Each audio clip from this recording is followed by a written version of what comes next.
Hello and welcome back to the Wized Beginner tutorial series. We are currently in the middle of implementing CRUD, create, reading, updating and deleting records in any kind of backend database. We're working with Airtable at the minute and we're going to pick up right where we left off.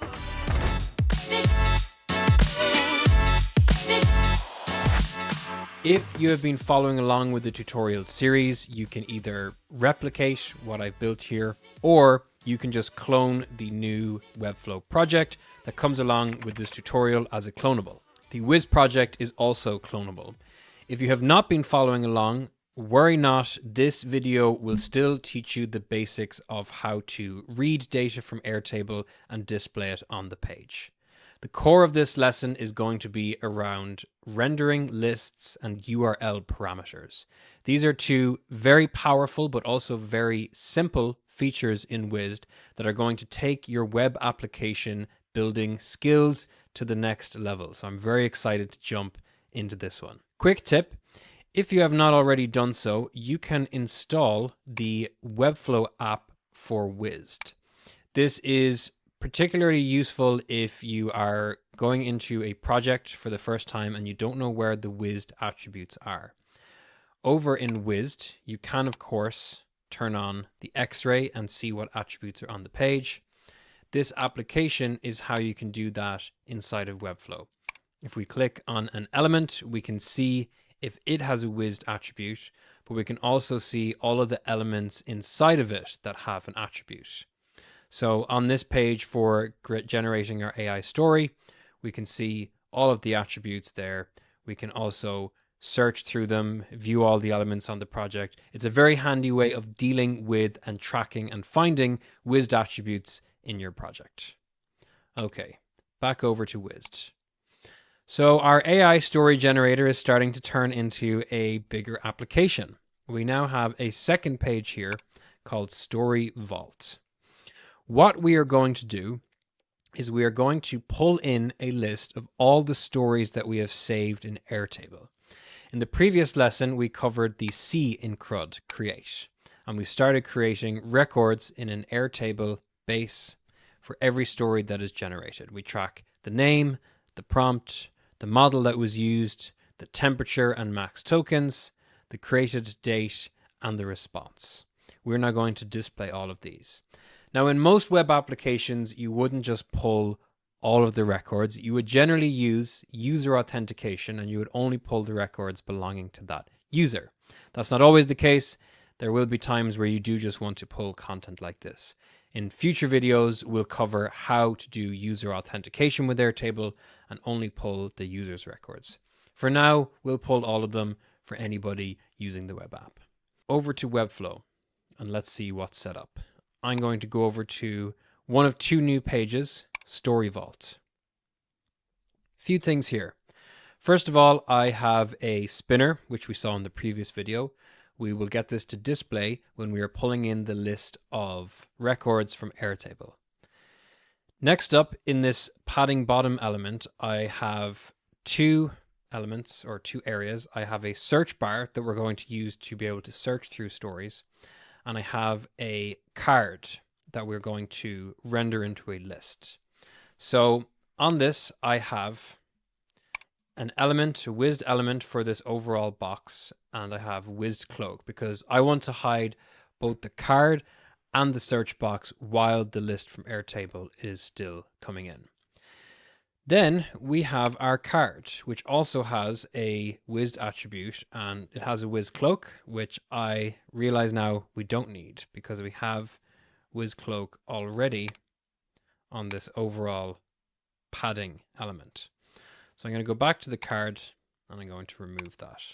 So what we're going to do is we are going to render a list. We're going to get a list of all the records from Airtable. And we need this card to be duplicated for each item that comes back from the request. And then we need all of this content to change based on each record. This is very similar to how you work with collection lists or the CMS in Webflow. You design it once and then you replicate it out for each item.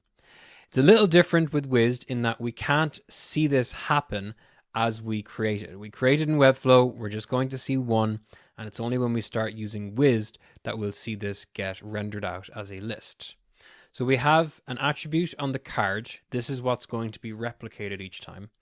Then we have an attribute for the title, which is going to change, and then the story prompt. Both of these are going to display the story prompt. I want to show you two different ways of doing it. Let's call this one V2.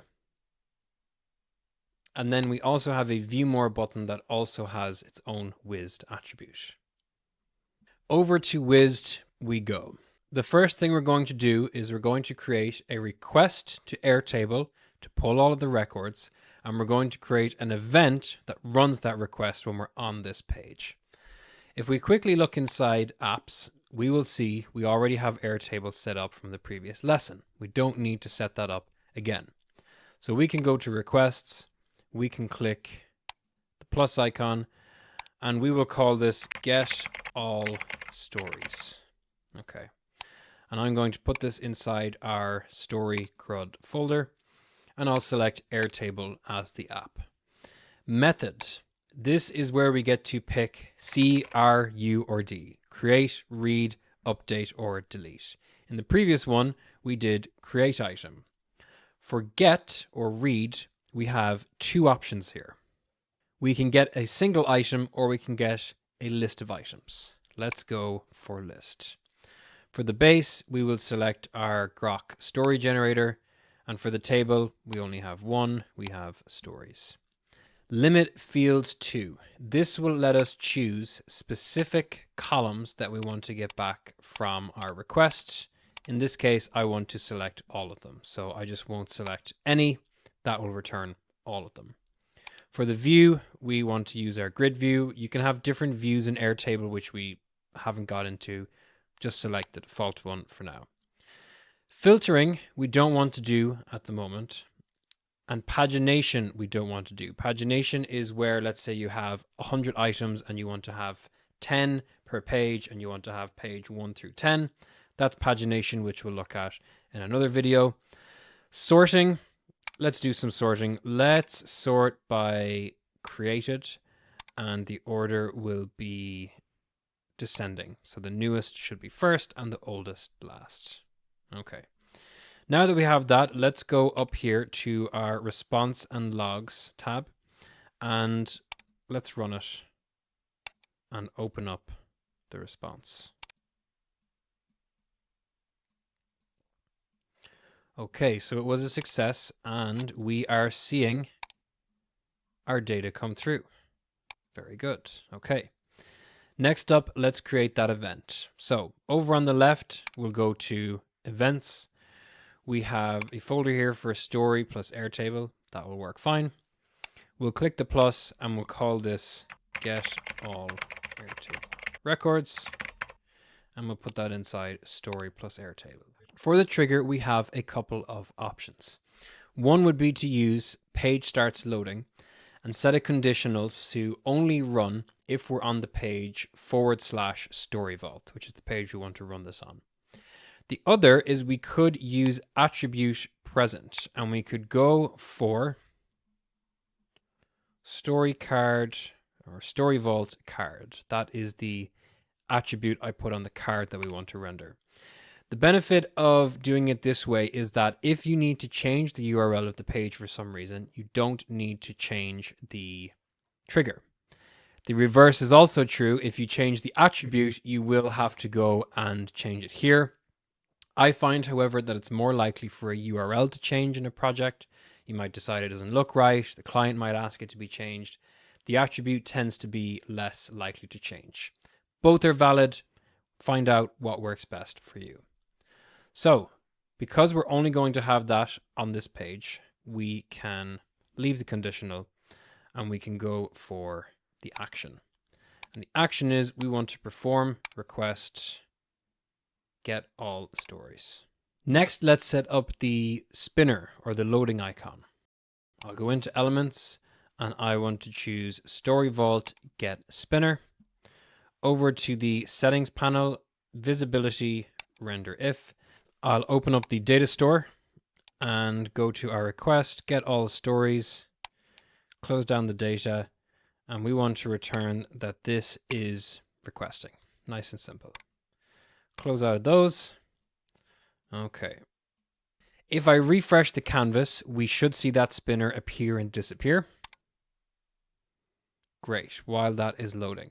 Now you'll notice that there's a flash there where it's not there right away because there's a brief moment where it takes this to run. So we can actually improve on this a little bit and we can say that it is requesting, or back in here, has requested.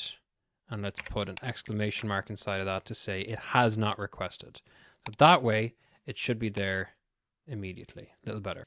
Now we have our list of stories. We need to render them. So first of all, I have a search and list element here that my search input and my card are inside. And I need to set the visibility of this because I've hidden it. I don't want it showing before the request runs because we'll just have a single placeholder card. So into visibility, render if, and we want to render this in our data store if get all stories has requested and the status is, or the okay part of it is true. Let's close that and we'll see this appear on the page. Now that our request is running and we have our card visible after the request has run, we need to render a list from the request using this card. What we're going to do is go into the story vault card. This is what we want to replicate or render as a list. And over on the right in our settings panel, we are interested in this area here, list. And we have two things we need to fill out here. The first is an index variable. This variable will be used for accessing specific items in the array or in the list that we are rendering. It'll make a little more sense in a couple of minutes. What we want to do for that is we want to create a new variable. And this can be anything at all. The usual way we do this in programming is we do this as the letter I. Initial value empty. We don't need to persist in storage. We don't need to compute it. Just click save. Next up is the list value. And what we can do is click into this, and this is the array that we want to render as a list. So we'll open the data store and go to get all stories into the data. And we want to find the part that is an array. This is the array and it has one object per record in Airtable. So that's what we want to select. Exit out of this, we will now see 3 cards if we close the X-ray and refresh the page. 1 card for each record in Airtable. Now before we start matching up the text inside each of these, because they all say the same thing as the minute, we're going to make a change. We are going to go over to our data store on the left and we're going to create a new variable. We are going to call this all Airtable stories. And for the initial value, we are going to put in the same thing. We're going to put in our get all stories.data.records. You'll see why in a couple of minutes.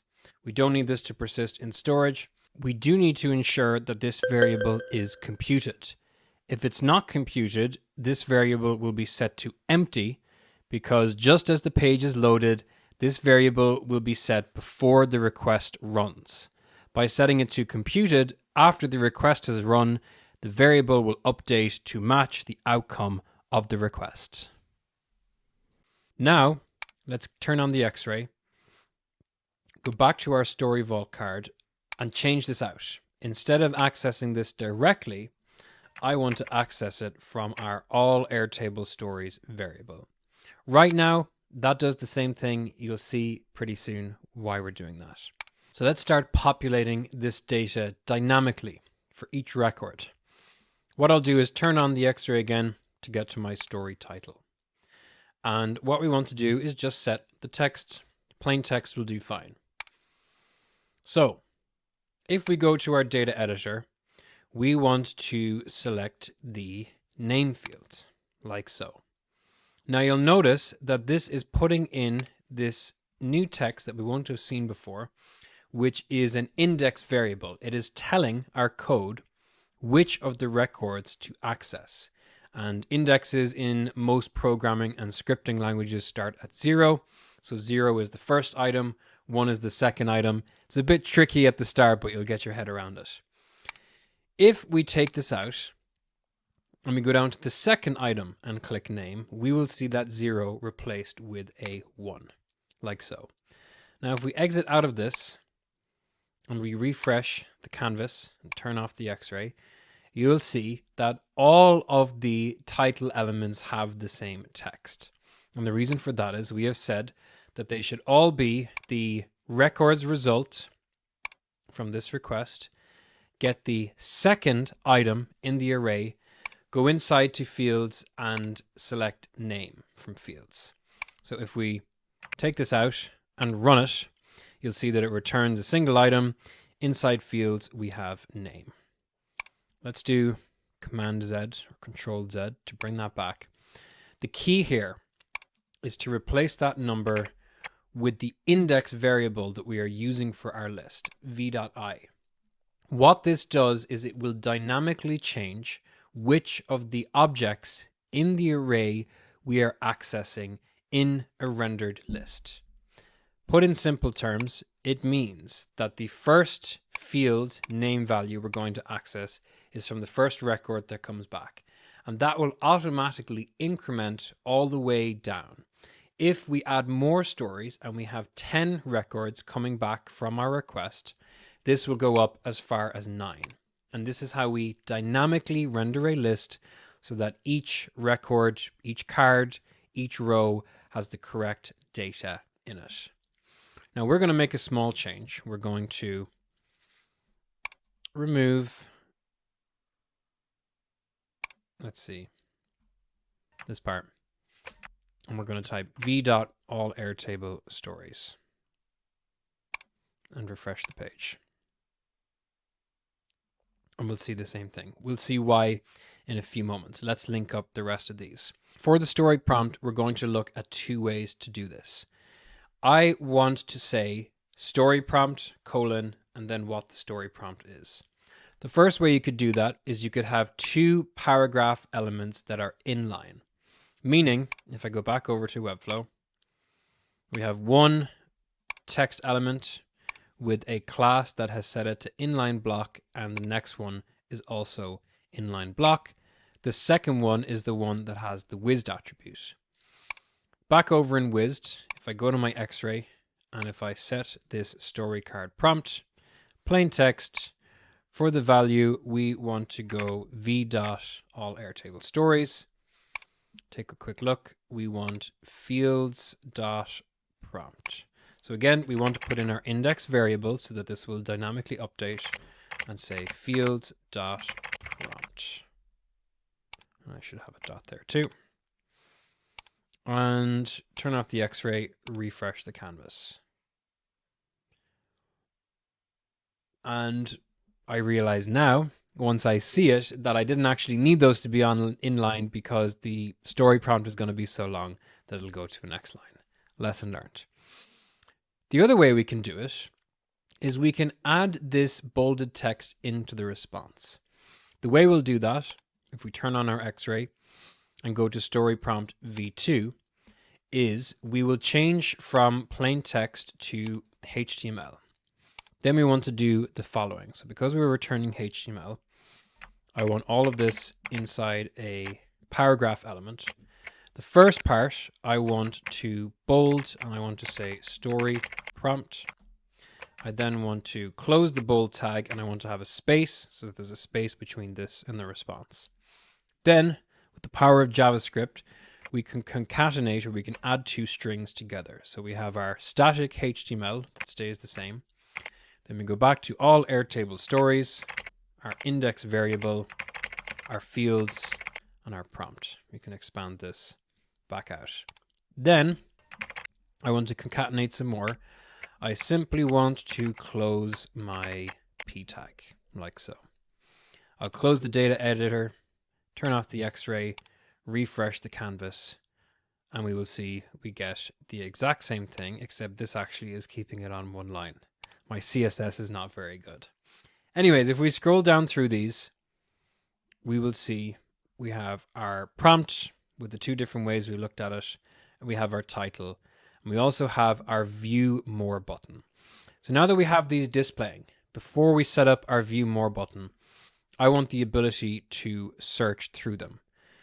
The reason that we set these up with a variable and didn't access the request data directly is that's how we need to do this if we want to filter it. If we use the request directly, if we were to do r.getAllStories and then our index variable, so on and so forth. This is grayed out, by the way, because it's showing us that this is after a return statement, so it's not going to be run. If we were to do that, we wouldn't be able to filter it. We're just taking the data and putting it into the page. Or rather, we could filter it, but we'd have to write JavaScript inside each of the elements, the prompt, the title, to do the filtering. The better way to do it is to just return the variable, and then we can manipulate the variable to search. So what we want to do is go over to the data store and into our all Airtable stories. What I want to do is I want this search input to filter through the stories. And I want it to search based on the name, the prompt, and the response. So what we need to do is go into this initial value, and we need to write JavaScript that will take this response and will filter it down based on the name, the prompt, and the resulting story, and matching that with what is in the search input. The quickest and handiest way to do this, ladies and gentlemen, is with the help of our AI buddies. So first of all, this applies to other AI tools as well, but inside ChatGPT, I have a project, and that project has access to the instructions for Wiz that are specific for LLMs or AI tools. And this is very cool. This is really a sign of the times changing. This is the documentation for Wized that is not meant to be read by humans. It is meant to be read by AI chatbots or large language models. So we're already getting to the stage, ladies and gentlemen, where we are writing documentation specifically for AI. Philosophical discussion aside, I have downloaded this and I have given ChatGPT access to it. So it's going to give me better responses when I ask it about Wized. Now, for what we're going to do here, we don't need the instructions. It's still going to be able to do it. That's how you upload them. You can do that for a variety of other AI chat tools as well. So here we have it. I have a request in Wized. This is what it's called. I also have a search input. So to jump back to Webflow, in the past, we have put attributes on our forms, and that has allowed us to access all input elements in the form without having to give each input an attribute. What that means is if I go back over to our AI story generator and turn on the X-ray, I have a single attribute on the overall form. And we saw in the previous videos that that lets us access via f dot, via the form element, the different fields that are in that form. The issue with that is we can only access that data when the form is submitted. So if we go back over to our page for Story Vault, I don't want the user to have to submit. I want them to just be able to type in and have the search happen automatically. To do that, I have simply put an Wized attribute on the input itself and not on the overall form. So back over in ChatGPT, I tell it that's the search input. I want to filter all records from our get all stories where one of these values is a partial match to the search input. And then I've listed those three. Now to help it along, we can give it more context. We can say, here is a sample response from get all stories. Then back over in Wiz, there are two ways you can quickly copy a large amount of context from your project to give it to an AI tool. The first is if we expand the data store, there's an option up here to copy as JSON. That will copy everything in the data store. Our cookies, forms, inputs, navigation, requests, variables, and secrets. This is a very good way to give an AI tool an overview of your project. What I want to do is on the smaller data store on the left, I want to go down to get all stories, and I want to find the data, and I want to right click it, and you'll see that this changes very briefly to copied. Back over in ChatGPT, I like to be very clear about when things start and end. I think it helps the AI. So I will say start JSON response, end JSON response, close those off, and paste that in there. And that's going to give it an idea of how the fields look. Then we'll run it. Here's the code. Let's take a look. So we declare a constant in JavaScript, and we assign that to the value of our search input. Now, clever AI is turning all of this to lowercase, and you'll notice that down here, it's also changing the name, the prompt, and the response to lowercase, because that's going to make sure that our search is not case sensitive. Not something I'd have thought of. Good job, AI. Next up, it's using a feature in JavaScript called filtering. That's what we have here with this kind of pointy arrow. We're not going to go too deep into this. What it's doing is it's looking at those three values, and it's only returning the ones where there is a match. And then it is assigning all of that to this filtered records constant, and we are then returning that. So let's copy it, go over to Wized. And what we want to do is go into our data store to our all Airtable stories variable, and we want to put this in. We want to change the initial value to all of that code. And then we can close out of it. We can refresh the page.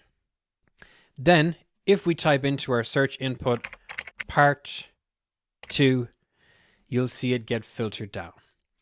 And that's thanks to this JavaScript here. An important thing to look out for, and this is a mistake that I've made in the past, is it's possible that when you're going down through these and you're returning a specific field from our variable, that you might accidentally use the request instead of the variable. If you do that, everything is going to look fine until you start searching. The data is going to start getting jumbled up. You have to make sure that the card is rendering from your variable, and all of the text elements or other elements that you want to change with dynamic data are also coming from that variable. We don't want to access that request again when we are rendering our list. We only want to use that variable. And that is how we render a list of items from a request on our page and search through it. In the next video, we're going to look at how we link up this View More button to view more information on a specific item. A quick recap. We created a new request, Get All Stories. This uses the method getListItems. We didn't do any field limiting, filtering, or pagination. We just sorted by the created date. We then created an event, Get All Airtable Records, and that will run whenever the Story Vault card attribute is present on the page. Next up, we created a variable, all Airtable stories, and we got ChatGPT to write us some code that will filter this down based on our search input. We have our search input on the page. This time, instead of putting an attribute on a form, we just have an attribute on a single input value. Form fields can only be read on submission. We want to be able to read this anytime so that this changes as the user is typing. Then we went into our attribute for Story Vault card, and we created an index variable and set our list value to our all Airtable stories variable. Then we went in to each of the text items that we wanted to change, the title, the prompt. For the prompt, We looked at how we could do this with plain text, and we also looked at how we could do this with HTML to include some styling in there. And then we tested it all out. That is how to read a list of items from Airtable inside of Wized.